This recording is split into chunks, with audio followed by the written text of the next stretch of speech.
Salut à toutes et à tous, la Ranger Family, c'est Mousco, j'espère que vous allez tous bien.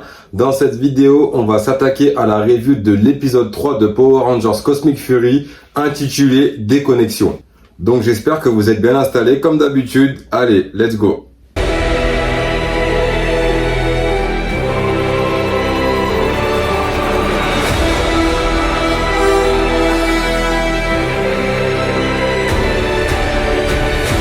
Alors l'épisode commence sur la planète Eridus, là où nos Rangers sont bloqués évidemment, et justement ils cherchent à avoir des nouvelles de la Terre, mais c'est un peu compliqué vu qu'ils sont à des années-lumière de la planète. D'un autre côté, on a Aeon qui est en train de péter les plombs parce que déjà Lord Z a fait main basse sur la Terre. En plus de ça, ils sont à des années-lumière de la Terre justement. Ils ne peuvent même pas entrer en communication. Ils ont perdu leur pouvoir. Et par-dessus tout, le mec a perdu son meilleur ami, comme je le disais, depuis le premier épisode. Donc franchement, il y a de quoi être contrarié parce que, comme j'ai dit, le mec, il a perdu son meilleur pote, sachant que 6 mois avant, il était mort. Ensuite, il est revenu à la vie. Ils ont combattu, une trentaine de minutes ensemble. Et ça y est, il redisparaît. Donc honnêtement, le pauvre Aeon. Franchement, je crois que j'ai besoin d'un calmant. Parce que là, comment ça, je dis le pauvre Aeon. Carrément, je comprends Aeon. C'est un truc de fou, ça. Pour essayer de contacter la Terre, les Rangers se rappellent de l'antenne dont Zayto se servait dans Power Rangers Dino Fury quand il essayait de contacter Rafkon. Pendant qu'il s'occupe de l'antenne, Amelia demande à Aeon, pour se calmer justement, d'aller leur cuisiner quelques petits plats. Parce qu'il faut pas oublier que Aeon tient un café, le mec il aime cuisiner, il aime vraiment ça. Et du coup c'est une super bonne idée de la part de Amelia. De l'autre côté, on est avec le pauvre Ravi qui a du mal à maîtriser son bras cybernétique. Et du coup on le voit parce qu'il essaie d'accorder sa guitare. Et le pauvre il casse les cordes de la guitare sans vraiment le vouloir. Du coup, moment encore touchant, on a Billy qui vient encore le réconforter, l'aider, lui parler, lui remonter un tout petit peu le moral. Franchement, on est dans la bonne continuité. Billy agit vraiment bien en mentor. Et du coup, dans l'épisode 2, il était là à lui dire ta passion pour la musique ne te quittera jamais. Là, tu vois qu'il l'aide à accorder sa guitare. Non, franchement, j'aime beaucoup comment est-ce que Billy interagit avec les membres de l'équipe. Ça, franchement, c'est super bien joué. Ensuite, on a avec Izzy et Fern qui aménagent une chambre pour Billy et elle découvre des plans de la base. Et là, avec ce plan, on voit que la base est capable de se transformer en vaisseau. Puis de toute façon, depuis l'épisode 2, quand tu voyais la base, tu disais directement que waouh, oui, c'est un vaisseau logiquement. Donc waouh, le truc de fou, la découverte de malade quoi. Au moment où elles étaient sur le point de s'embrasser, elles sont interrompues par Aeon qui est en train de péter un câble en cuisine, le pauvre, parce qu'en fait il ne sait pas quoi cuisiner parce que dans le vaisseau il n'y a pas assez d'ingrédients déjà. Et du coup les Rangers eux décident d'aller installer l'antenne dehors pour booster leur système de communication. Et à ce moment là justement Aeon décide de les accompagner pour essayer de cueillir, je sais pas, des fruits, enfin des trucs comestibles qu'il pourra cuisiner dans la base. Et Fern, elle aussi, veut les accompagner, mais Izzy commence à jouer la copine surprotectrice. C'est compréhensible, hein, parce que en fait, elle explique clairement que déjà qu'ils ne peuvent plus se transformer, ils ont perdu leur pouvoir, ils ne pourront pas la protéger correctement s'il y a un danger sur la planète. Donc honnêtement, moi je comprends tout à fait. Hein. J'ai un proche à moi, j'ai ma copine qui est là. Moi je veux lui dire non mais vas-y, pose tes fesses ici, ça va pas ou quoi? Non mais voilà quoi. Mais tu sens que déjà ça contrarie un tout petit peu Fern, mais elle dit ok, je laisse passer pour cette fois-ci. Billy et Solon analysent le sceptre de Maître Rouge et pensent qu'ils peuvent provoquer un lien direct vers le réseau de transmutation et ainsi justement donner de nouveaux pouvoirs aux Rangers. Et du coup, Billy décide de s'enfermer dans la baie d'ingénierie pour essayer de bidouiller quelques trucs. Bon, on sait déjà ce qu'il va faire, hein. Le mec, il est capable de créer des ordres, de dupliquer des médaillons, de créer des armes, il me semble. Donc, on sait qu'il va faire des miracles, hein. Ça c'est sûr et certain. Pendant ce temps-là, les Rangers sont en train d'installer l'antenne dehors. Et à côté, on a Aeon qui est en train de cueillir des fruits ou des légumes, je sais pas ce que c'est, bref. Et il tombe sur un œuf. Et cet œuf-là est en train d'éclore. Et il y a une espèce d'asticot, un ver bizarre, en tout cas un ver super menaçant, qui sort de cet œuf et décide d'attaquer Aeon. Et par la suite, il bouffe aussi les récoltes de Aeon. Et après ça, justement, après avoir bouffé ces fruits et légumes chelous là, il évolue en un monstre beaucoup plus grand et terrifiant. Et il faudrait qu'on parle déjà de ce monstre. Déjà, quand il est sorti de son œuf, il était un peu effrayant, parce que bon, enfin un peu effrayant, pas pour moi, hein, mais un enfant qui regarde ça quand même, il va se dire un peu, waouh, ça fait peur, c'est bizarre quoi, parce que même moi, je vous mens pas que ça m'a fait un peu bizarre de voir ce verre, parce que déjà, la CGI, franchement, du verre est franchement réussi pour moi. Et déjà, moi, franchement, je vais pas vous mentir que déjà, j'ai du mal avec tout ce qui est trucs visqueux, un peu, enfin visqueux, vous m'avez compris. Je sais pas, tout ce qui est serpent, bizarre, là, les trucs qui s'agitent partout, là. En tout cas, franchement, c'était super réussi. Et du coup, les Rangers décident d'affronter cette version évoluée de ce monstre. Et en fait, ils sont vite dépassés en force. Et parce qu'en fait, déjà, ils ne peuvent pas se transformer. Le monstre est grave puissant. Et du coup, Ravi, sans vraiment le savoir, il le repousse avec son bras mécanique. Du coup, en fait, son bras cybernétique, là, pardon, il a une espèce de force qu'il ne connaissait pas. Et du coup, c'est comme ça qu'il repousse justement le monstre. Après avoir repoussé ce monstre et installé l'antenne, les Rangers sont de retour à la base et ils arrivent à capter des images de la Terre. Et du coup, ils regardent un direct de Buzz Blast où on voit Jen et Cyborg dans la ville de Pine Ridge en pleine invasion, attaqués de partout par des Forest Calamars. Et elles disent que différentes équipes de Rangers sont en train de les défendre partout sur Terre et que justement, les Megazords de tous les Rangers sont désactivés, on ne sait pas comment. Et du coup, il passe aussi directement sur une conférence de presse, on va dire comme ça, de Grid Battle Force. On voit la Générale Shaw, la mentor des Power Rangers Beast Morphers, en train de dire, voilà, le discours habituel, hein, on a subi beaucoup d'invasions, ça va pas nous empêcher de nous battre, etc., etc. Ça, franchement, c'était super clean. Alors déjà, moi, je vais parler de deux choses.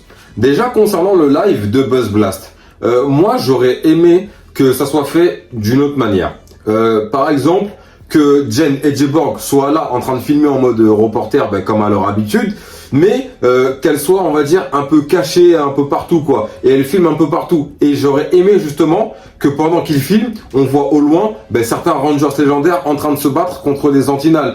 Ou au moment justement où on voit la Forest Calamar, qu'on voit la Forest Calamar en train de se battre contre un des Megazords des Rangers légendaires. Je sais pas, comme par exemple le Megazord de Force Mystique, le Titan Megazord, pardon, l'Astro Megazord, il est juste là, ou un Megazord, je sais pas, de l'autre galaxie, enfin qu'on voit justement que les Rangers légendaires sont présents, quoi. Juste, j'aurais aimé voir ça. Je dis pas une bataille légendaire, hein, mais je dis pour que ça ajoute beaucoup plus, je sais pas, d'ampleur à l'image, qu'on voit vraiment que c'est vraiment une invasion de fou, quoi. Et voilà, je parlais aussi du champ de force anti-Zord, anti-Megazord. Là, on aurait pu voir justement la Forest Calamar affronter un des Megazords des Rangers légendaires et voir d'un coup le Megazord s'écraser violemment au sol. Là, franchement, ça aurait été incroyable à voir. Là, on aurait compris que l'invasion, c'est du sérieux. Là, les Rangers sont à l'autre bout de la planète. Là, tu vois que les Rangers légendaires sont eux aussi dépassés. Donc là, franchement, ça aurait été cool de voir ça. Mais bon, c'est pas grave, passons. Et là, je vais continuer avec cette scène-là. Après la conférence du Général Shaw, j'aurais bien aimé que les Rangers regardent, je sais pas, d'autres images d'une autre conférence de presse.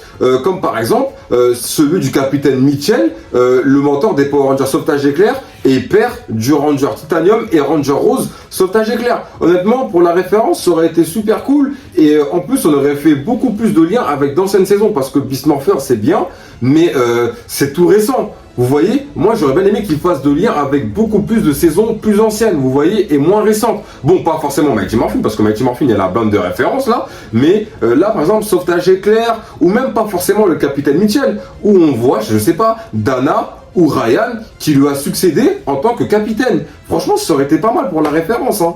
Allez, dernier petit truc, moi ce que j'aurais fait, j'aurais tenté le truc de fou, hein. Si j'avais été aux commandes de la série, après le discours du Général Shaw, ce que j'aurais fait, j'aurais mis une autre conférence de presse. J'aurais mis celle de la SPD, avec les tout premiers commandants, voire même Kruger à ses débuts. Et dans ce discours-là, Kruger évidemment aurait dit la même chose que le Général Shaw. En gros, oui, la Terre ne sera pas vaincue, etc. Nous allons continuer à nous battre. Et je leur ai fait dire, nous sommes en train de mettre en place une équipe capable d'aider les Rangers légendaires au combat. Et quand je parle d'une équipe, c'est l'équipe A de la SPD.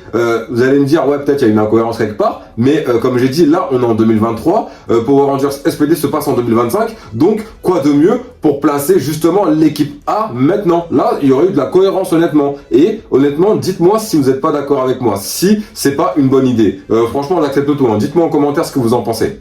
Alors juste après, on est à Osaka avec la mère de Holly qui a reçu un message vidéo venant de Mick qui dit qu'il a retrouvé la signature énergétique de Zaito sur une planète appelée Levina. Et à ce moment-là, elle est rejointe par Holly qui fait semblant d'avoir été libéré de son contrôle mental alors que pas du tout. Il voit le message vidéo et du coup, il prend l'ordinateur de sa mère et là, il lui dit clairement, maman, voilà, je t'ai dupé. Et là, je vais détruire mes potes. Donc ouais, elle s'est fait duper par son propre fils. J'avoue, c'est super chaud quoi. De retour à la base des Rangers, on a Aeon qui est en train de cuisiner mais qui est toujours contrarié, le pauvre. Du coup, il en met partout et ça me fait toujours rire.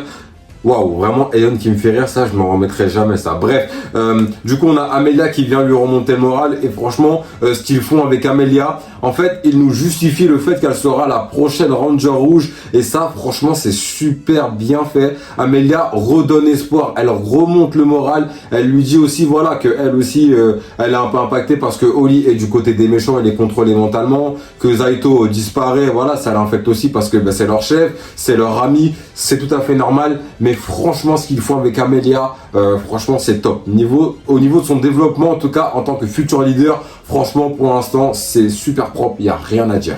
Juste après, ils sont retrouvés par l'espèce de monstre bizarre là qui avait bouffé les récoltes de Aeon. Honnêtement, cette partie-là, elle était vraiment pas intéressante. Ça a pas du tout fait avancer l'histoire. En gros, Aeon s'en débarrasse en jetant son sac où il y avait toutes ses récoltes au loin et le monstre est parti les bouffer. Franchement, c'était vraiment pas intéressant. Je préfère vous éviter cette partie-là. Hein. Juste après, dans le vaisseau de Lord Z, on est avec Squillia et des monstres qui sont en train de danser pour Lord Z, évidemment. Et du coup, pour Lord Z, lui, c'est une torture comme pas possible. Et au passage, il balance qu'il se sent vieux. J'avoue, quand il dit ça, ça fait bizarre parce qu'on a l'impression qu'on est proche de... En fait, on se sent proche de Lord Z. Je sais pas si vous voyez ce que je veux dire. Mais bon, après, en même temps, ça fait longtemps qu'on connaît Lord Z, donc bref. Du coup, après, il est rejoint par Holly qui lui montre le message vidéo de Mick. Et du coup, Lord Z, il est super content et il demande à Scrozzle d'apporter quelque chose pour Holly qu'il a conçu, justement. Bon, je vais pas vous dire ce que c'est, on verra ça dans le prochain épisode, évidemment. Et du coup, Holly demande une équipe pour justement arrêter les Rangers. Et Lord Z accepte et du coup lui, après avoir accepté la requête de Holly, il se dirige vers une autre planète qu'il a toujours rêvé de conquérir. Quelle planète? Je vous dirai pas, on verra ça dans le prochain épisode. De retour à la base des Rangers, on a Billy qui sort enfin de la baie d'ingénierie avec de tout nouveaux morpheurs pour les Rangers.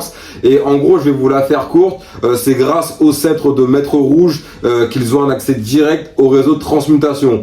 Du coup, les Rangers décident de se transformer. Nouvelle séquence de transformation. Les Rangers Dino Fury ne sont plus. Place aux Power Rangers Cosmic Fury. Alors concernant cette séquence de transformation, vous connaissez mon avis. Hein. Moi honnêtement, je l'aime bien. Je dis pas que c'est la meilleure, mais honnêtement avec l'ambiance, la musique, les effets spéciaux dans cette séquence, honnêtement moi j'aime bien. Je sais qu'il y en a qui aiment pas trop, ça c'est tout à votre honneur, vous faites ce que vous voulez, mais en tout cas moi j'aime bien. Et concernant les costumes, voilà, moi je suis pour justement qu'on se détache des Sentai. Les costumes ne sont pas parfaits évidemment, moi j'aime perso, juste j'aurais aimé encore une fois des petits symboles, par exemple le symbole des Dino Fury pour quand même ne pas oublier leur passé, le symbole des Dino Fury juste là sur leur torse. Pour voilà justement dire on est les Cosmic Fury mais juste avant on était les Dino Fury. En plus ils ont des morpheurs en forme de dinosaures, donc là il y aurait eu un très bon moyen justement de faire le lien avec le passé, mais c'est pas grave. En tout cas les armes, je kiffe leurs armes. Bon, quand je dis je kiffe leurs armes, c'est surtout celle de Amelia et de Ravi, surtout celle de Ravi que je trouve super stylée, vraiment.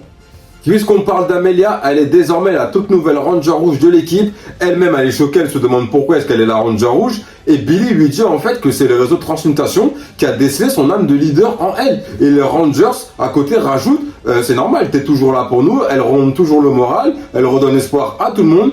Comme un vrai leader, quoi. Donc, comme j'ai dit, son développement depuis l'épisode 1 de Cosmic Fury, il est génial. Et honnêtement, là, c'est logique qu'elle soit la Ranger rouge. En fait, ils ont bien justifié son changement de couleur. Les Rangers reçoivent un appel de Mick qui leur dit que des Forest Calamars sont en direction de la planète Levina. Et du coup, les Rangers invoquent leurs ordres et c'est comme ça que l'épisode se termine. Alors mon avis final sur l'épisode, ben en fait c'était pas un épisode nul, mais on avait l'impression que c'était un peu un filler sans en être un. Bon, évidemment il n'y a pas d'épisode filler dans cette saison, hein, mais c'était un épisode extrêmement calme depuis l'épisode 1. Voilà, c'était comme ça. L'épisode 2 ça a descendu un peu, là l'épisode 3 ça descend vraiment. Et là du coup ils ont leur pouvoir Cosmic Fury. Du coup là je pense que ça va vraiment commencer. Mais sinon dans l'ensemble c'était un bon épisode. Ça a bien avancé à l'histoire, même s'il y a eu des trucs pas super intéressant qui ne méritait pas forcément d'être là, mais ça c'est pas grave.